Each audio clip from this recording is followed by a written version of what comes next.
será que viver na cidade precisa envolver componentes tão ruins? Haveria meios de viver em uma grande metrópole e, ao mesmo tempo, desfrutar de mais saúde, mais longevidade, menores custos de vida, maior equilíbrio ambiental e, assim, um nível de conforto que permita caminhar na rota do bem-estar?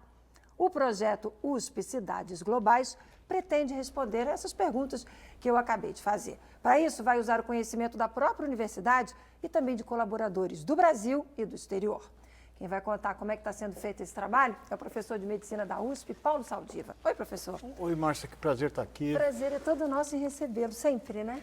Pois é um prazer mesmo e eu acho que você falou bem, a cidade está sempre associada com uma imagem ruim e eu acho que tem jeito de transformar isso. Aliás, o que a gente conhece por civilização, a filosofia, a crítica, os aspectos éticos e morais, muito da ciência que hoje a gente se beneficia, surgiram nas cidades, pelo encontro de várias pessoas e o espírito humano poder fluir em sua plenitude.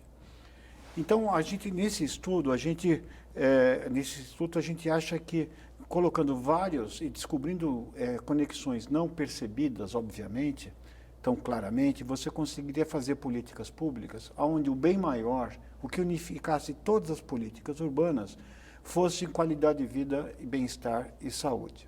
Então, vou pegar um exemplo muito claro para o telespectador poder entender. Quando a gente coloca, por exemplo, um jovem hoje que perca 5 horas por dia para ir e voltar do trabalho, que mora na periferia. Transporte público. Transporte público ou mesmo o transporte individual, qualquer coisa desse tipo. Uhum. Ele vai ter 5 horas a menos para dormir, para descansar seu cérebro, para poder fazer a secreção de hormônios que vão proteger aquele cérebro. Vão ser 5 horas por dia a menos que ele tem para estudar e se transformar e crescer, progredir na vida. Vai ser 5 horas a mais de sedentarismo compulsório que ele vai ter para engordar. Então, o transporte... A menos de convivência com a família. De fazer laços afetivos. Então, a dimensão transporte, ela pode ser traduzida não só em velocidade ou tempo de deslocamento. Ela pode ser traduzida numa série de co-benefícios ou co-malefícios. Uhum. Como é que você avalia isso? Obesidade infantil, que é uma epidemia. Primeiro, você tem uma coisa que é a genética. As pessoas que estão obesas hoje, alguma parte delas, vieram de etnias onde sobreviver a períodos de fome era vantajoso. Na hora que você colocou comida, você passa a ser uma desvantagem. A parte do que acontece a programação no útero e na primeira fase da vida. Quando você tem uma placenta que não coloca bem, ou a criança nasce pequena para a idade gestacional, a ordem é salvar cérebro. Para isso, ela precisa absorver glicose. Então, ela vai ter mais risco para diabetes do tipo 2 e para obesidade na fase adulta. Uhum. Se você pega a violência da cidade, as crianças não andam mais, elas ficam presas em locais... No computador, no videogame. Exatamente. Minha mãe falava, para de jogar bola e vem comer. Agora é o contrário, para de comer e vai jogar bola. E não vão. E não vão. Aí você vai numa gôndola de supermercado, principalmente no caixa, só tem porcaria associado a uma recompensa. Sim. Então, ou seja, coisas das humanidades, da cultura, dos valores. Recentemente a gente estava discutindo que o corredor de ônibus atrapalha o trânsito. É mais ou menos como se o rabo estivesse balançando o cachorro. É exatamente o oposto.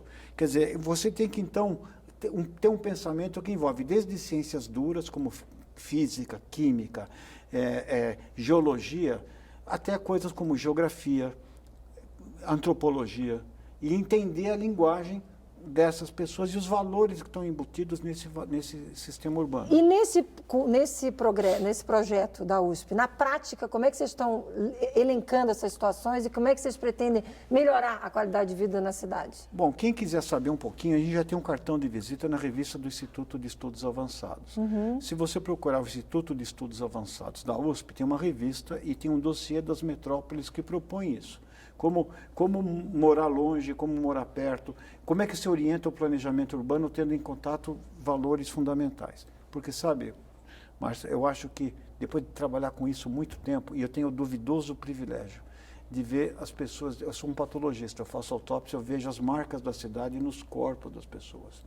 Eu acho que ecologia urbana, ela é uma questão não só de ecologia, de saúde, de planejamento, de urbanismo e de série de outras coisas, é uma questão de direitos humanos.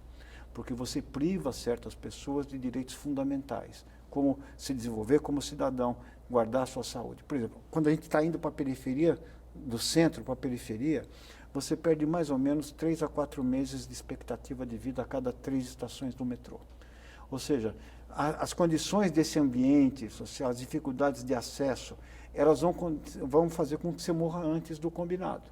Portanto, está aí uma ideia. Planejamento urbano é também saúde, mas garantir uma cidadania e acesso pleno a esse... Porque a ecologia não é só coisa de natureza.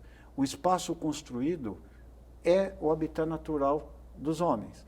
Então, se coisa construída não valesse, você tinha que tirar o João de Barro da história da ecologia. Ou seja, hoje, 84% dos brasileiros vivem em cidades, a tendência é aumentar cada vez mais, e a cidade tem que recuperar o ponto de encantamento, de troca, e não apenas ser um obstáculo entre a sua casa e o seu trabalho. Bom, nesse contexto, nossa grande São Paulo é um verdadeiro laboratório, né? É um laboratório natural, infelizmente, porque nós temos as condições de ter áreas muito desenvolvidas, com pleno acesso a serviços, áreas não desenvolvidas, com falta de acesso aos serviços, mas que vêm trabalhar nas regiões de acesso, porque a cidade deixou de ter indústria, ela passou a vender serviços.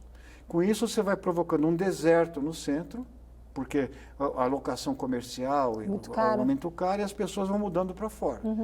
E isso, então, permite estudar. Por exemplo, só para você ter uma ideia, a região metropolitana de São Paulo, e multiplicar habitantes por quilômetros rodados, significa você pegar todo o Uruguai de manhã, colocar num carro, levar para a Argentina e trazer à tarde. Meu Deus do céu. Como é que vai funcionar um negócio desse? Professor, eu precisava de um repórter de São Paulo inteiro para o senhor, para a gente falar sobre esse assunto. Aliás, já está convidado a voltar. A gente gostaria de continuar acompanhando esse trabalho que a USP está fazendo. O senhor volta?